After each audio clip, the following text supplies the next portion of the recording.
Hello students, बेटा इस सप्ताह हमने पढ़ा आपकी आरोह बुक की कवितावली जो कि उत्तरकांड से ली हुई है। इसके कवि है बेटा गोस्वामी तुलसीदास। इसमें हमने इसके 3 स्टैंजा पढ़े बेटा। उसमें हमने क्या पढ़ा, गोस्वामी तुलसीदास जी ने क्या बताया है, इसमें कलयुग का वर्णन किया गया है। ठीक है, उन्होंने बताया है उस समय का जो वास्तविक जो समय था, मतलब जैसी समाज की जो व्यवस्था थी उसका वास्तविक वर्णन किया हुआ है, यथार्थ को दिखाया हुआ है। कवि क्या कहना चाहता है कि समाज में हर तरह की जाति के लोग हैं, किसान भी है, बनिया भी है, भिखारी भी है, जादूगर भी है, नौकर चाकर भी, मतलब हर तरह का व्यक्ति है। सब क्या है, अपनी पेट की आग के लिए, अपनी पेट की भूख के लिए काम करते हैं, चाहे वो गलत है या सही है।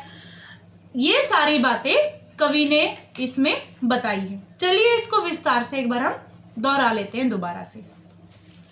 फर्स्ट स्टैंजा में क्या है, किसबी क्या होता है बेटा, मजदूर।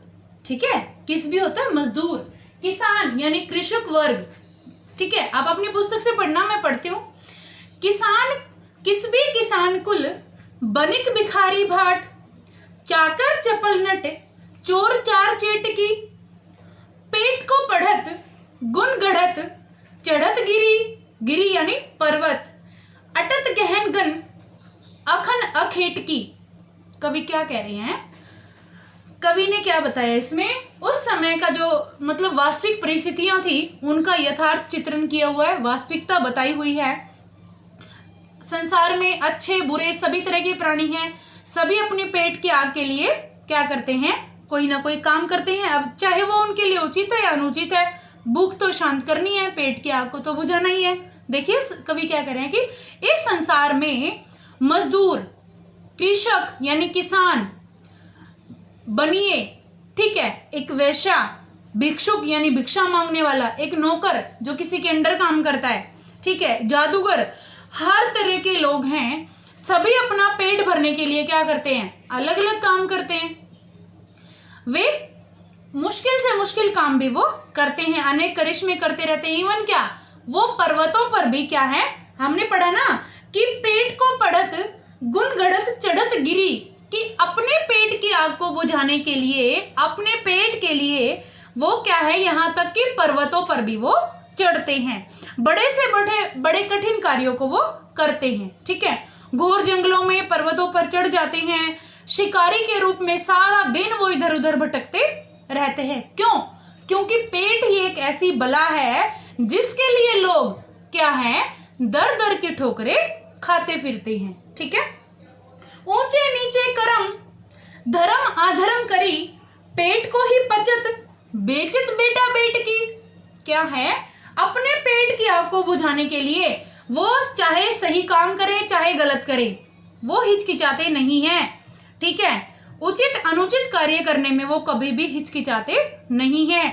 अब धर्म अधर्म की भावना लोगों में नहीं रह गई है। क्या, अपने पेट की आग को शांत करने के लिए, देखो हमने पढ़ा ना, पेट को ही पचत बेचत बेटा बेट की, अपने पेट की आग को बुझाने के लिए, ये समुद्र जैसी आग जो पेट में लगी हुई है, इसको बुझाने के लिए वो अपने ही बेटा बेटियों को, अपने ही पुत्र पुत्रियों को क्या कर देते हैं, बेच देते हैं। कवि क्या बताते हैं कि जो ये पेट की आग है समुद्र की आग से भी कहीं बढ़कर है, और इसको शांत करने के लिए अब कवि आगे क्या कह रहे हैं, देखो, तुलसी बुझाई एक राम घनश्याम हिते, आगी बड़ी वागती बड़ी है अगी पेट की। यानी पेट की आग जो है वो समुद्र की आग से भी बड़ी है, और इसको कौन बुझा सकता है।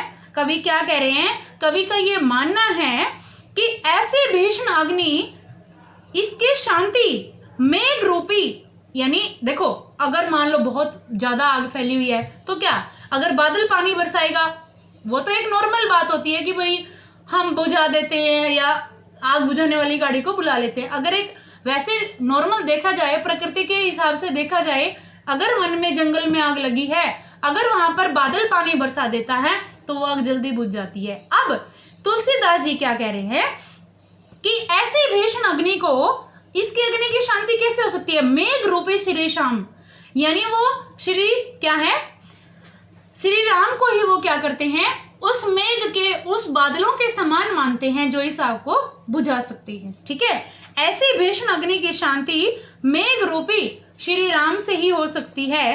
अर्थात कहने का अभिप्राय क्या है बेटा, प्रभु राम की कृपा हो जाने से यह भूख जिसको शांत करने के लिए लोग भटक रहे हैं, तभी वो शांत हो सकती है अगर हम राम की भक्ति करते हैं। अगर राम की कृपा हमारे ऊपर हो जाती है तो क्या है, हमारी ये पेट की आग भी शांत हो सकती है। ठीक है, सेकंड स्टैंजा में हमने क्या पढ़ा था, खेती ने किसान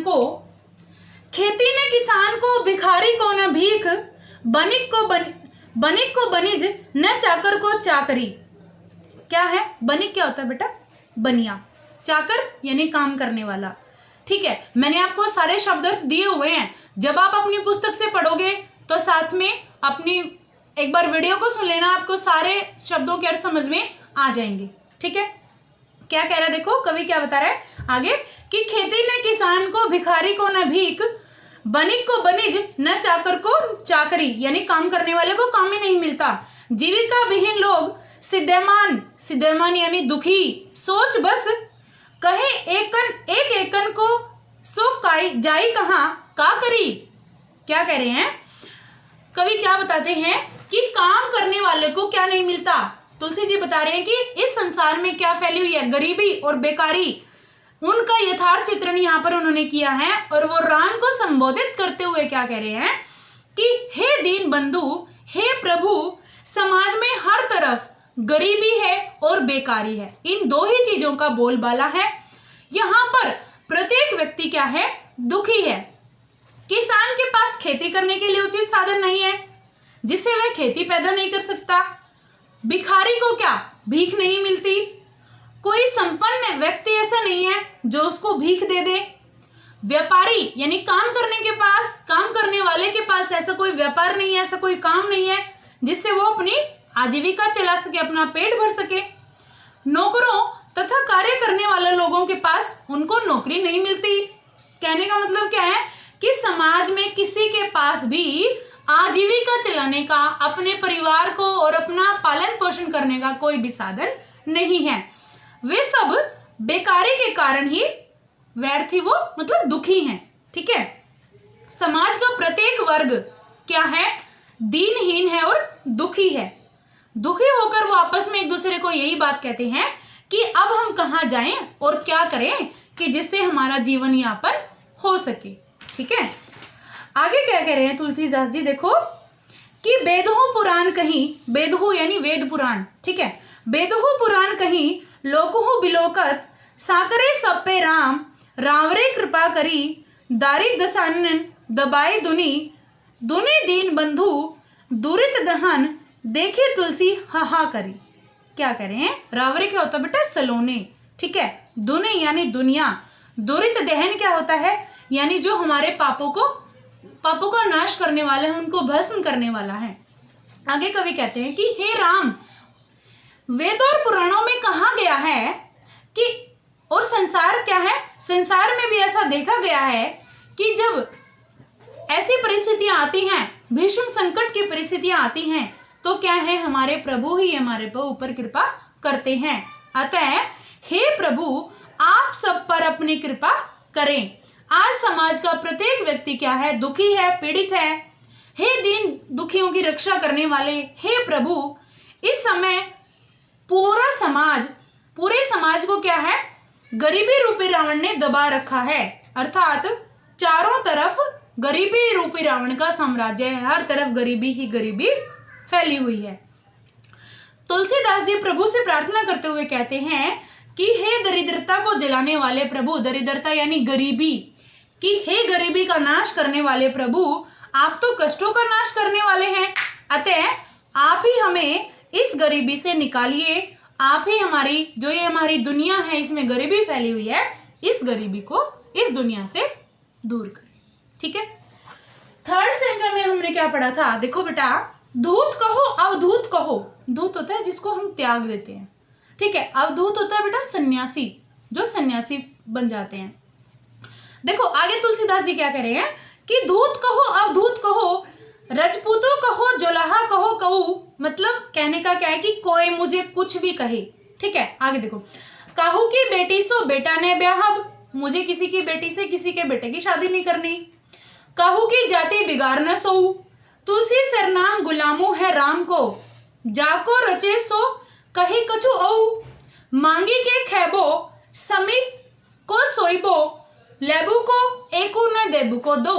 देखो ध्यान से सुनो, क्या है इन पंक्तियों का मतलब, इनके माध्यम से कवि क्या कहना चाहते हैं। उन्होंने समाज में जो फैला जातिवाद है, ठीक है, उसका खंडन किया है कि ये उस जाति का है, ये उस जाति का है, लोग क्या कहेंगे, ठीक है। यहाँ पर तुलसीदास जी ने आत्मविश्वास को प्रकट करते हुए क्या कहा है कि समाज में मुझे कोई चाहे त्यागा हुआ कहे, चाहे मुझे कोई सन्यासी यानी किसी ने मुझे छोड़ दिया है ऐसा कहे, या मुझे कोई सन्यासी कहे, या मुझे कोई किसी जाति से बुलाए कि ये राजपूत है, ये जुलाहा है, मुझे चाहे कोई भी कुछ भी कहे, मुझे कोई फर्क नहीं पड़ता।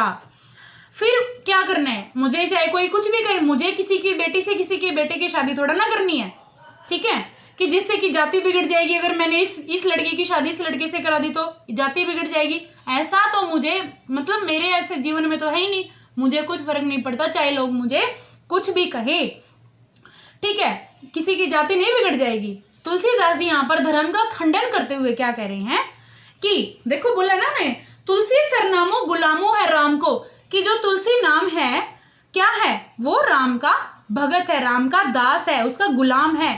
फिर जिसे जो कहे, वो जिसको जो अच्छा लगे वो कहता रहे, मुझे कोई फर्क नहीं पड़ता, मुझे किसी की जाति से किसी के धर्म से कोई फर्क नहीं पड़ता, मुझे कोई मतलब नहीं है किसी जाति धर्म से।